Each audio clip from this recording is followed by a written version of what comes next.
And I want to thank everybody who is here, who is attending today. This is very big for me. Everybody should know me, but just for the recording, I'm Reverend Harrison, the Chaplain Harrison. This is the presentation to go over my final project to complete my Doctorate of Ministry. As you can see on the slide, it's titled Beyond Burden, a self-care model for battling burnout. This has been born from a long process, 3 years in this program, but beyond that, and we'll get into that in just a moment. Just to label the container, this should take about 45 minutes to an hour with time for your questions and feedback. And you can, at any time when we get that turned on, you can share your feedback in the comment section, or if you want, you can email me back directly. If you have questions that don't get answered in this time, feel free to connect that with me. Go ahead, next slide.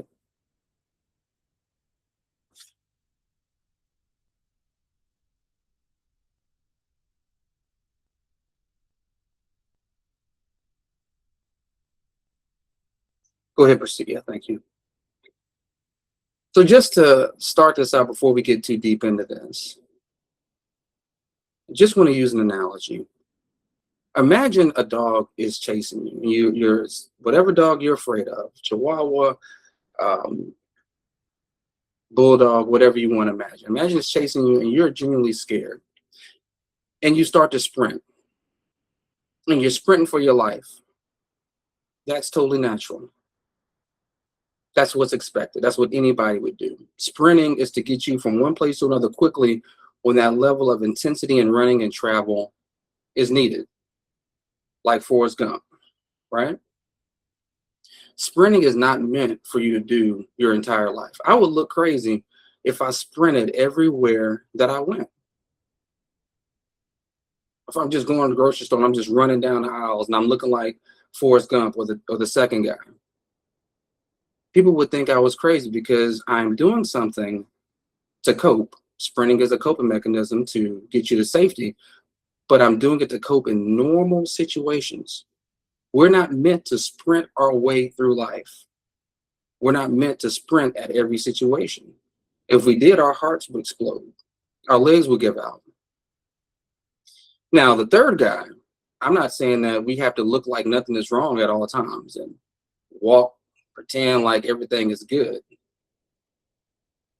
So there's times that we need to sprint for coping, but there's times that we need to be like the gentleman that's walking in the last picture, that in faith and confidence, we know when we can set those sprinting moments down and when we can actually walk through life with confidence that we can make it. Sometimes I find myself sprinting through life, and I know many of us have done the same. Next slide.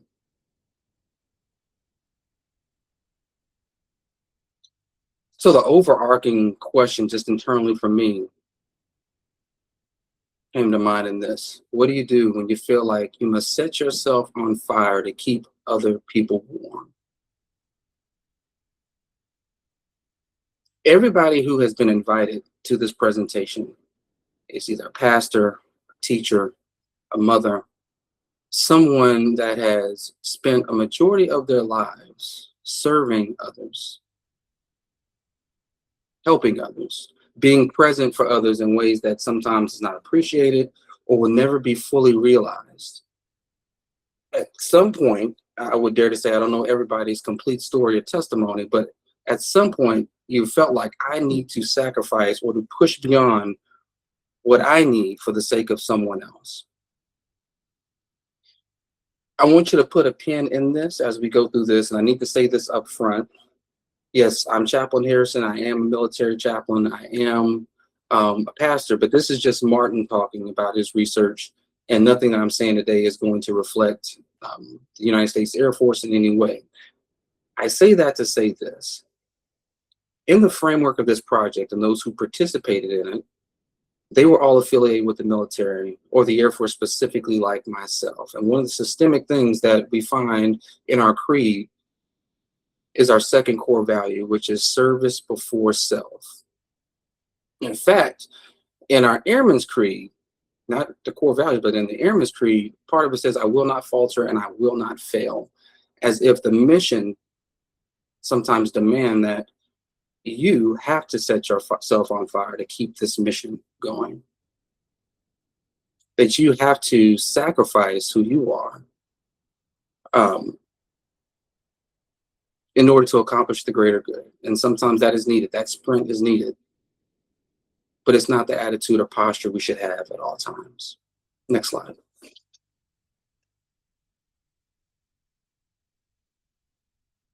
Vulnerable moment, right?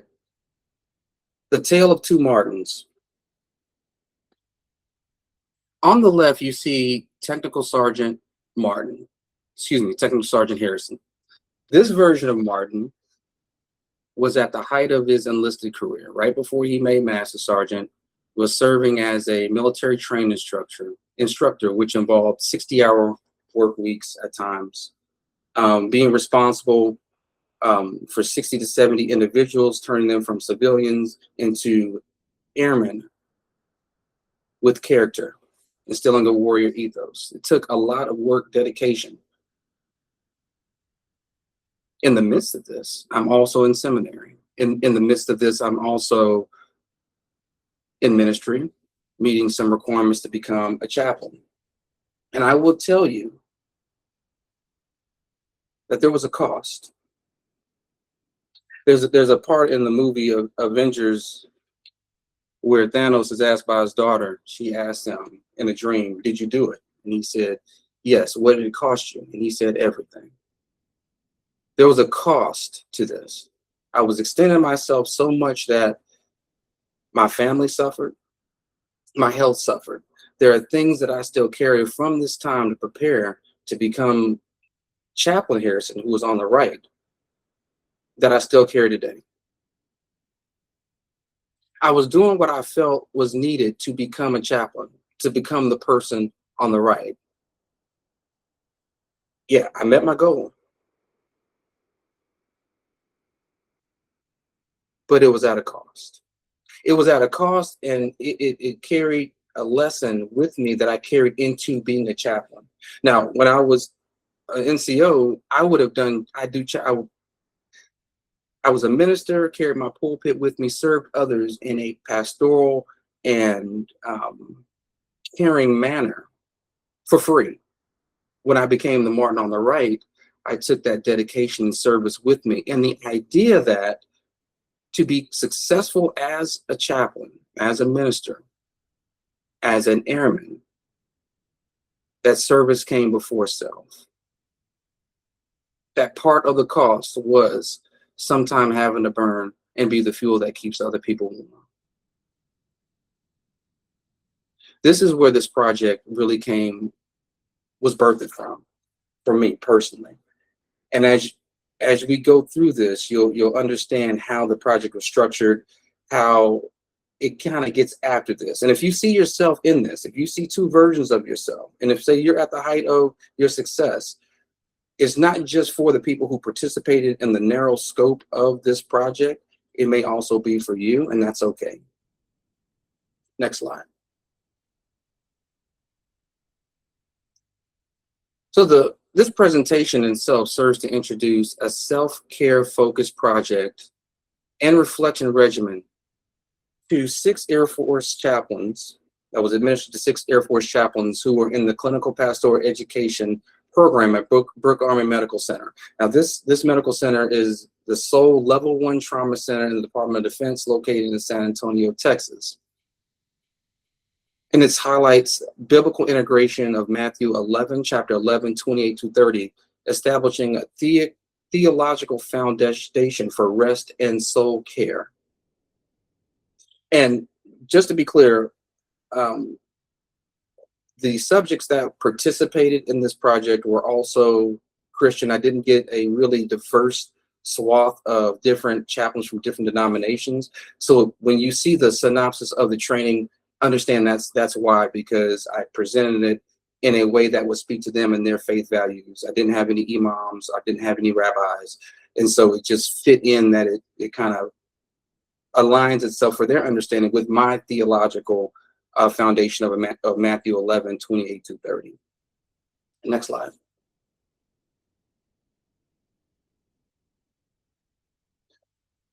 So just the overview, just a basic structure of how this was laid out. I'm going to show you kind of what the training was. You won't get the full training because that training was an hour or 10 minutes in itself. It started with a training, a didactic training in their clinical pastoral education program, and then follow-up interviews with them. The training was meant to give them a framework for them to build their own self-care model. And over the interviews, they shared with me how they implemented it, how my training inspired or helped them with it, and what the outcomes were by the end. And the follow-up interviews were done one-on-one, not in a group setting, so they could be truly honest with what they got out of it, what they didn't get out of it, what helped and what they struggled with. And then at the end of this, I will also share my results and my findings, corporately and individually for them and for me, to just show you some qualitative data for the proposal that I wrote and for the final published work, which I'm willing to give a copy to all of you once it gets published here in the next few months. Next slide. So just an overview, if you didn't have it with you, and this is not a sermon or teaching on this, but the rest that we're talking about being biblically aligned is the Sabbath that Christ is talking about in Matthew 11 chapter 28-30. And this is the ESV. I'm going to read it. Come to me, all who labor who are heavy laden, and I will give you rest. Take my yoke upon you and learn from me, for I am gentle and lowly in heart, and you will find a rest for your souls, for my yoke is easy and my burden is light. I laid this out for them in the training to show that Sabbath and fatigue affect three areas of who we are: our body, our mind, and our spirit. You can be fatigued, tired, or burned out in one of these areas, but they usually cascade. If you're too fatigued in your body, it will affect your mind and ultimately will affect your spirit. And sometimes you can feel strong in your body, but your spirit is weary because what you've been holding when you counsel or serve others. And that happens in any field, not just for the chaplains who are in this clinical setting. But that's what I want them to focus on and keep in mind as a foundation, a faith foundation moving forward. Next slide.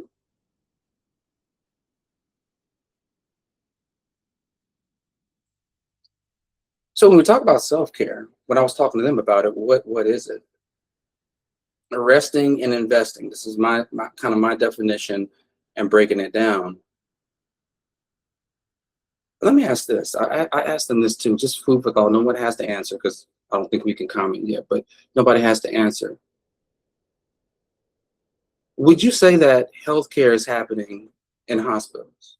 And I asked them this, and they were like, oh, yeah. But I proposed to them that maybe it's not healthcare, maybe it's sickness care. You don't go to the hospital until you're sick. You don't seek help until something is awry. Otherwise, you're just going through life. And the Sabbath, and what I'm talking about here, when I use the word Sabbath, I'm just talking about self-care or rest, right? On those three levels. It's what brings us, it's what brings us a little bit of reprieve from those three levels of tiredness. And we have to rest and invest in our time to process physically, mentally, and spiritually what's weighing us down. Like you have to truly address it, see it, label it, so you know what you need to, what's making you tired. Bringing awareness to these things, we have to stop avoiding the resolve that would actually do something about what is weighing us down. We have to actually, like I said, label it tangibly. Accountability for ourselves as well comes into that. And that's kind of and that's the hardest thing to do sometimes for servant leaders, because that may feel selfish, right? And we'll get into those feelings as well. But this is what self-care is. It's actually first addressing what's weighing you down on those three levels, doing something about it, and putting those things in the right place so you can actually rest, lay it down. Next slide.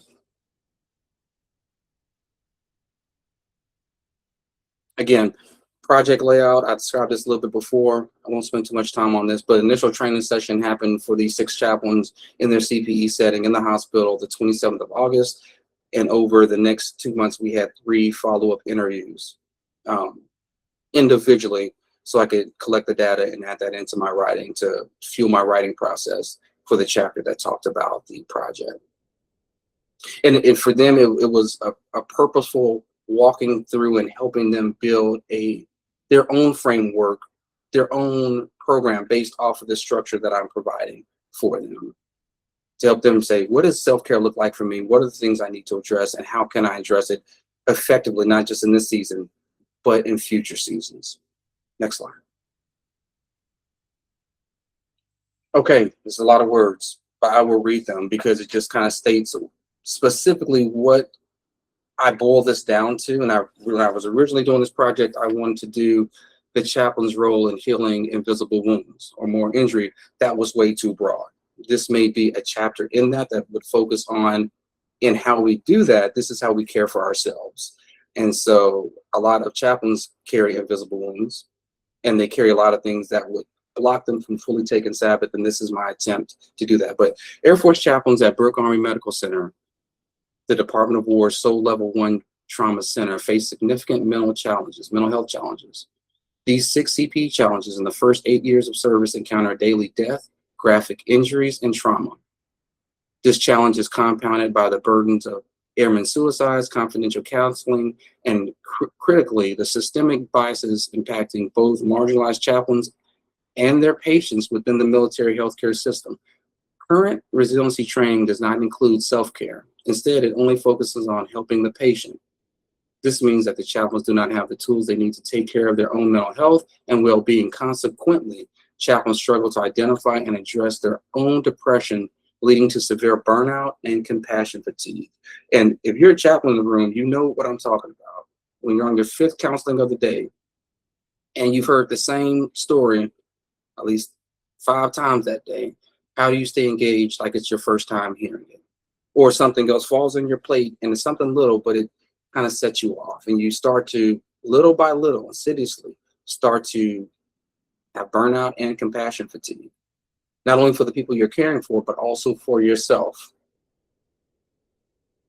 Now, although the condition statement mentions mental health challenges, I believe all distresses and health issues manifesting in the mental health as a result of spiritual care issues. Just my opinion as a chaplain.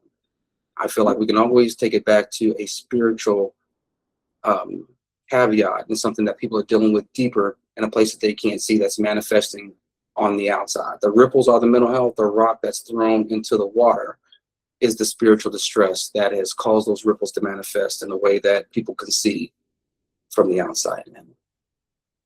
Next slide, please. So the project question, which my study addresses, is how does a self-care focused training and reflection regimen based on Matthew 11:28-30 help 6 Air Force chaplains at Brooke Army Medical Center reduce burnout and compassion fatigue. Now, the participants, again, were limited. They were all Christian, allowing me to present what I'm going to show you in the synopsis of the training in a very Christian avenue, which I was very comfortable with. I didn't get to pick who was in the program, so it's kind of picked for me.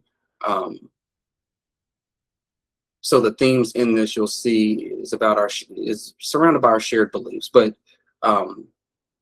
the question was asked during the project, how would you present this to people who weren't Christian, and this, that, and the other. And it can be tailored that way, but with the same underlying current of Matthew 11:28-30.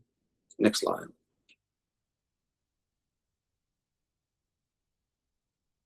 So I like to kiss things. Keep it simple, stupid. So the training, the structure in which they built their self-care program around is around this plan: stop, drop, and roll. Now, this, for some of you who are a little bit older, you understand that if you're set on fire, you stop, you drop, and you roll. That's basically what this whole training in a nutshell is about. Whether if you add the underlying Matthew biblical aspect of it or not, this is basically how somebody could build a self-care regimen and bring awareness to what's bothering them, and how to address it. Next slide.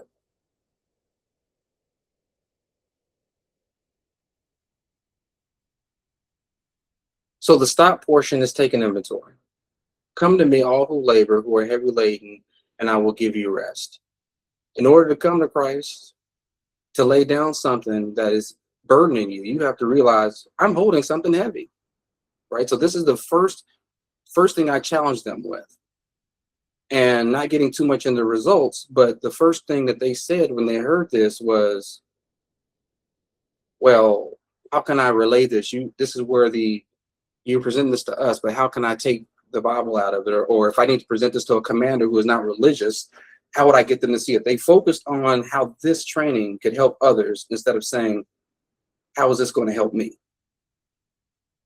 And I think it's very interesting. If you like this simple format and you hear it and you're like, oh, I'm going to take this and use it, and you're talking about using it for other people you encounter, that's the first issue. I had to switch their mindset. This is not good training you can take back to your units. This is good training that you take to yourself. To slow down, to listen to your reactions to what's happened, whatever you've encountered.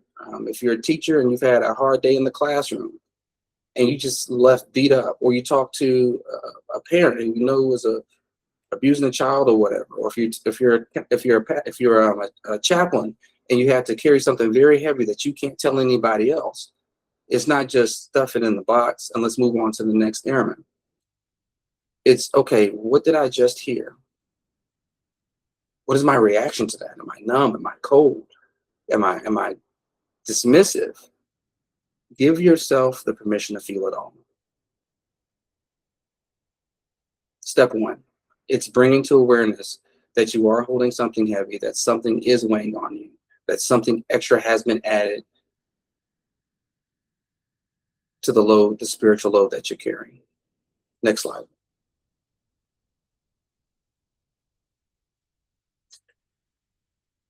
All right, you know what you're holding.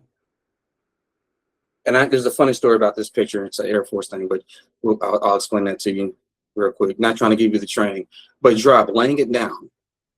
Take my yoke upon you and learn from me, for I am gentle, lowly in heart, and you will find rest for your souls. So the yoke, some of you are theologians in the room, but he's talking about something that he would put on the animal, on somebody, or on the beast of burden that would help them pull the burden that's laid on them, right? But the shepherd would actually get behind this thing and help you do it as well. The yoke is what he would lay upon you. But by accepting the yoke, you're accepting the help from the master actually pushing the load with you.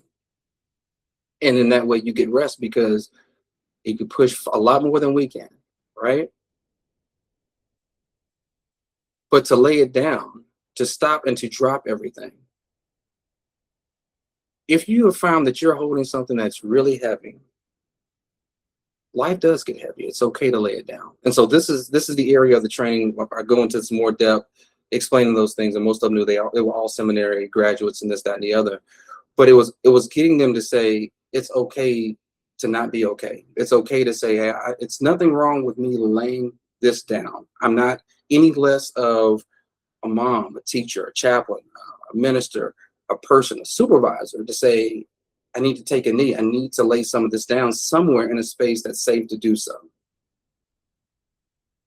So application for them, I've been to the same training they did. You may come out of a room that a mother has prematurely lost a baby. And just say your baby just was born. And this may affect you in a way that you didn't really think it was going to. And you leave that room feeling as if you lost your child. What do you do with that? First, you recognize this is bothering more than it should. I need to put this somewhere. For me, it would when I did it. This is my framework that I built. I would pray. I would go somewhere really quiet, and I would pray. I would have a moment to release what I'm feeling, to tell God about it, instead of just pushing through to the next room to the next person. That's what excellence looks like. I got to take this and I got to go. No. Now, each each of the participants determined what that looked like for them. So some of them that wasn't going to work, and that they didn't have to do what I did, but they just had to recognize the drop portion is very important. You can realize what you realize and know what you're holding. But if you don't lay it down, you're just going to continue to hold it. And you won't get any relief. You won't have a micro Sabbath or a time that you can decompress. If you don't do it in real time, you won't do it when you plan to do it later on. This weekend, I'll just decompress.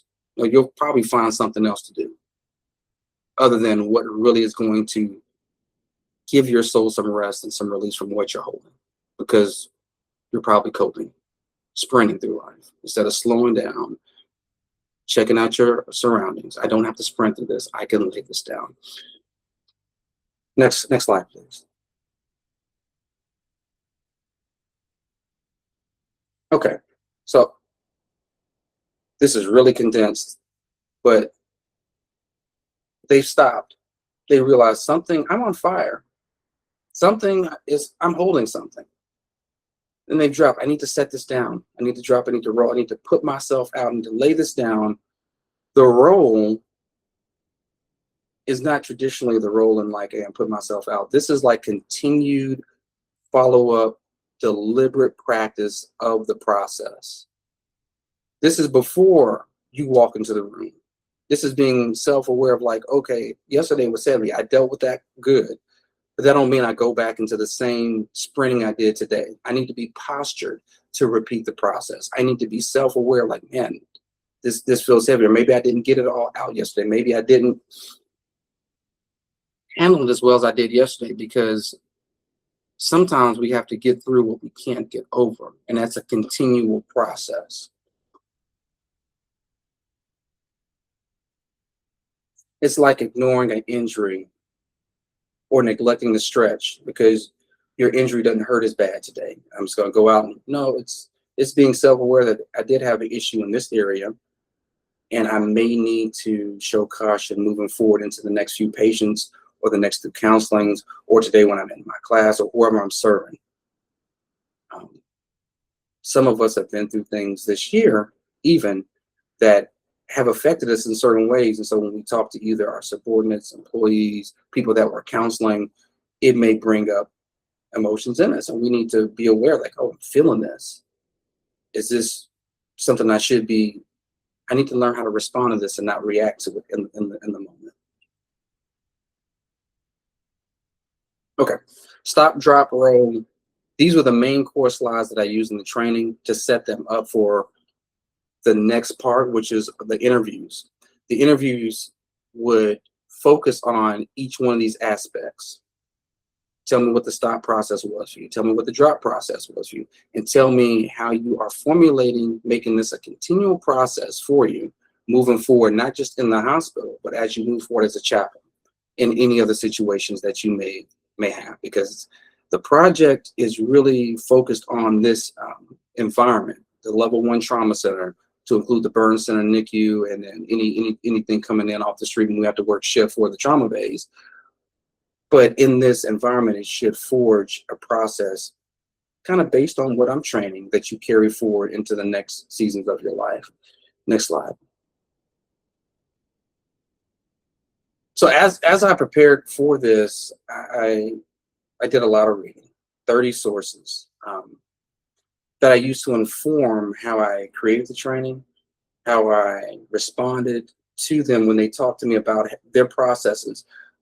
But in the 125 pages that I wrote, I referenced a lot of studies theologically and in mental health as well.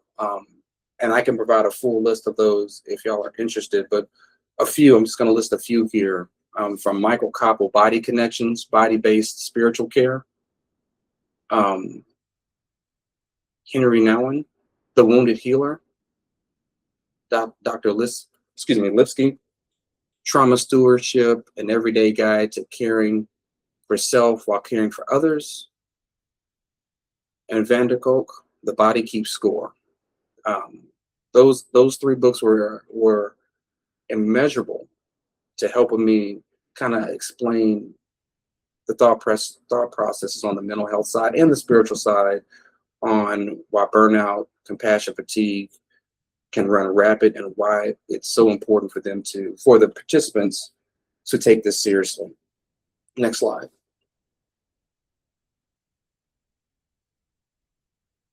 So some of the considerations before I get into the results and some of my findings.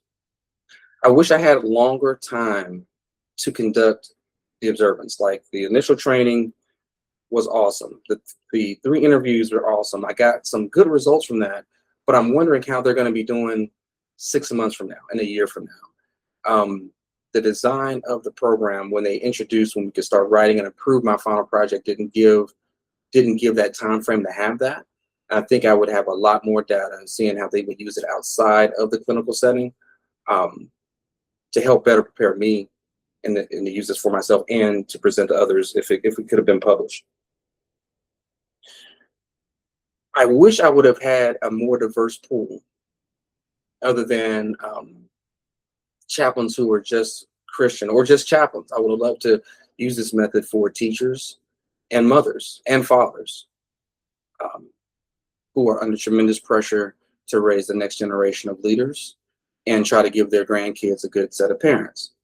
I think the clinical environment led to stressors that were really acute. So it was really intense and they had to use these, but a longer term study for teachers and parents, I think this would fit in quite nicely. And ministers, people in ministry outside of that as well. I think that would have fit in a little bit better as far as a longer term study. That concept, as far as diversifying, would have allowed me to see the level of rest and self-care that would have been devised by different groups, like how would a mom use the stop, drop, and roll? Chaplains, we can just go sit in the lunchroom for 2 hours and decompress. Mothers and teachers, you have to be in class at a certain time, and if you're a mother that's dealing with toddlers or staying at home, that stuff moves at real speed. You're at their whim and not your own. And so how do you get a chance to have Sabbath? How do you those kind of questions would have been interesting to see. And so those are some of the considerations. If I were able to take the study a little bit further out of the scope that I had, would have produced some really good results. Next slide, please.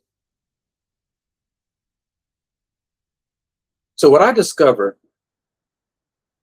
after the training, after the 3 interviews, after writing the project, as I was writing the final chapters of the project, and I'll take you through the stop, drop, and roll, kind of what was discovered at each level.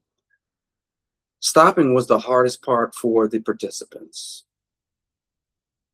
Stopping equivalated to being selfish. To stop and take a self-assessment of how they were doing after a traumatic attack experience kind of triggered something in them like, whoa, why am I thinking of myself? Why am I being selfish? I should just be able to take this on and move forward. I should just be able to put this in a box and move forward. Which was confusing to me because we all as chaplains and people who care for others would not say that was true for anybody else. But when confronted with it in the training, and the training was directed at them, they had to swallow the hard pill of accountability. Are you doing this? I know if I do this, I'm selfish. I know it's the right thing to do, but they had to get over either it was pride or whatever they had to get over, whatever they've been telling themselves. I'm not fulfilling the mission if I focus on myself, because service before self and excellence in all we do looks like this. And self-care obviously is not that. That was the hardest thing they had to overcome. And rightly so, taking that same hard pill, that's the same thing I have to overcome at certain times. I don't know about you, but it can be a fantastic burden to hold the weight of and stories that people can't tell anybody else and not let your own out, So if I got to hold everybody else's, I can't tell anybody else. But I think that's important. Stopping, being self-aware of what's hurting you. Don't let it become a roadblock. I'll get off that. So in the dropping phase, there was a revelation or a aha moment. To lay it down means I am addressing this. I'm recognizing it's here, and I'm not just putting it in a box. I'm not just holding it. Real strength in this moment for them is like, oh, laying it down, admitting I need help. It's like it triggered all the things they would tell other people who are either having ideation or under tremendous stress, but they're letting it in for themselves and give themselves permission to deal with it in a healthy way, in the way that they would tell other people to do it. To truly act upon what Christ calls us to do in our biblical foundation meant that they can't hold on to what they can't change. They can't carry what only God is offering to carry for them. And it's okay to accept help and lay a burden down or do something that's going to give them the space to breathe and not have to cope or sprint through the situation.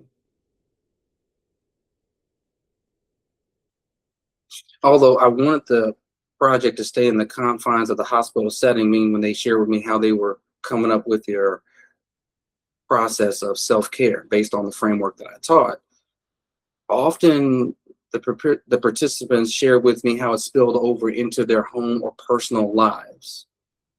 Like the framework they developed not just applied to moments between patient visits, it was also used on the highway to drive home, between breaths, during a hard conversation with spouses and their children, when you're frustrated with them in those hard conversations. And when they had to think on things that was really bothering them, that they couldn't speak out loud, they used the methods to deal with those things and to actually hold themselves accountable and say, hey, what I'm doing is not healthy. I am experiencing burnout. I am experiencing compassion fatigue, and it is affecting how I care for others. So if I know I've said this a few times, the training was the framework. The goal was for them to create their own self-care regimen, which answered our question: how would 6 chaplains in the CP setting in the first year, 8 years of service, be affected by their own self-care training? What the ultimate finding is that it did help. The framework allowed them to create a structure for themselves that helped them not just cope, but to actually have Sabbath or rest. And it's repeatable. So it's not just for the setting, it carries on with them, hopefully for the rest of their career and interpersonal relationships, as I would hope it would do for anybody who would have had this training in the scope that I wanted to address with teachers, pastors, parents, and such. The framework and the program it allowed me to create has allowed me to reduce my compassion fatigue and focus on my emotional and spiritual health in a way that's very intentional.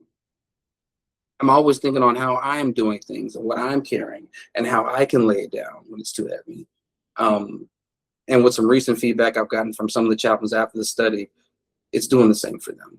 So I feel confident it's very successful, even though the considerations, I think I could have expanded the scope if given the time, but for the aperture and the scope that I presented in and exercised it was successful. Next slide. So take this with you. We're getting ready to close this thing. I'm doing pretty good on time, but we must care for ourselves to continue our care for others. The biggest takeaway: sometimes we have to sprint.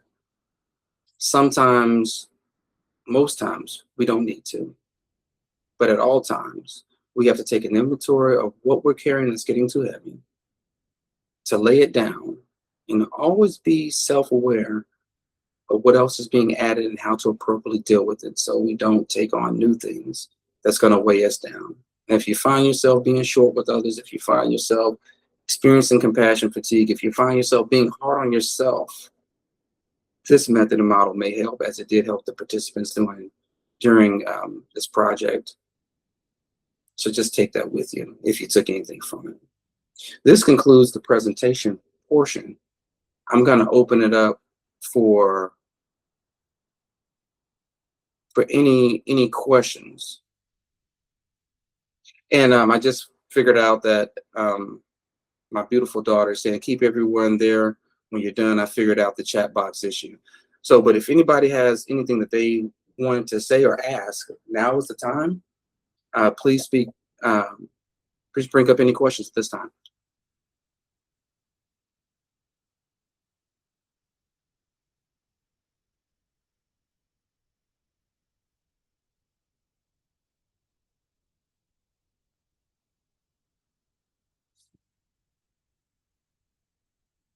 Go ahead, ma'am. Is your mic work or no?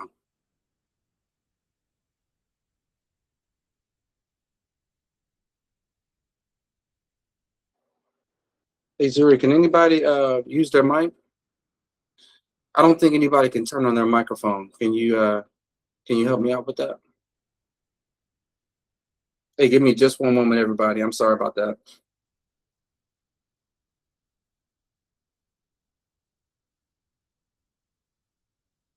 Give us just a moment.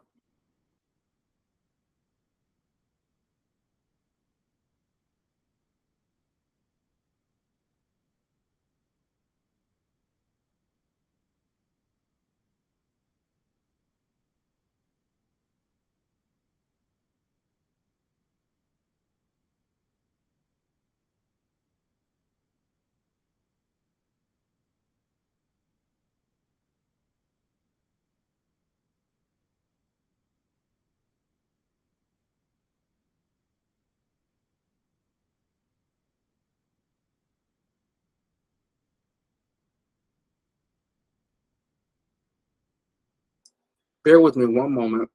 I'm gonna try to work this out. Give me a second.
Hey, Dr. Reese, can you try that again? Can you try to turn off your microphone again? No? Okay. This might be how I set it up. And if so, my apologies, because it's not my intent to cut you off from asking questions, which is a big part of this. So my apologies.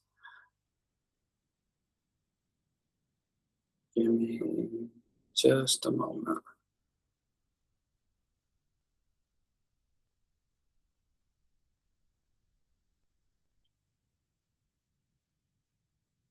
I'm gonna apologize in advance because it's how I set this up. So I don't think I can get your microphones on because although I'm going for my doctorate and I am technology challenged. So what I'm gonna ask you to do, send me, each one of you, if you have a question, shoot me an email and I will answer your question in that. And so my apologies for not being able to answer them here in this forum, because I think asking the questions here in this forum might have sparked some really good conversation. Because this isn't a defense of a dissertation or anything like that, but I want to make sure that I can address and answer your questions. So my apologies in advance for not being able to work this so you can actually ask the questions that you need in this forum. But please send me an email with your question and I will answer each one of you on that. Okay. As if you could respond, but you know what I mean. I'm waiting for somebody to say something, but y'all can't talk, so my apologies. Each one of you, I want to thank you for attending today. And this, well, none of you know this, but this will be published as well at the college for posterity's sake. But I will also send you each a copy of my final project so you could read the whole thing and see all the comments. But I'm serious. Please send me an email regarding any questions that you may have about the presentation, and I'll be happy to get back with you. All right. God bless you. I thank you so much. Y'all have a good one.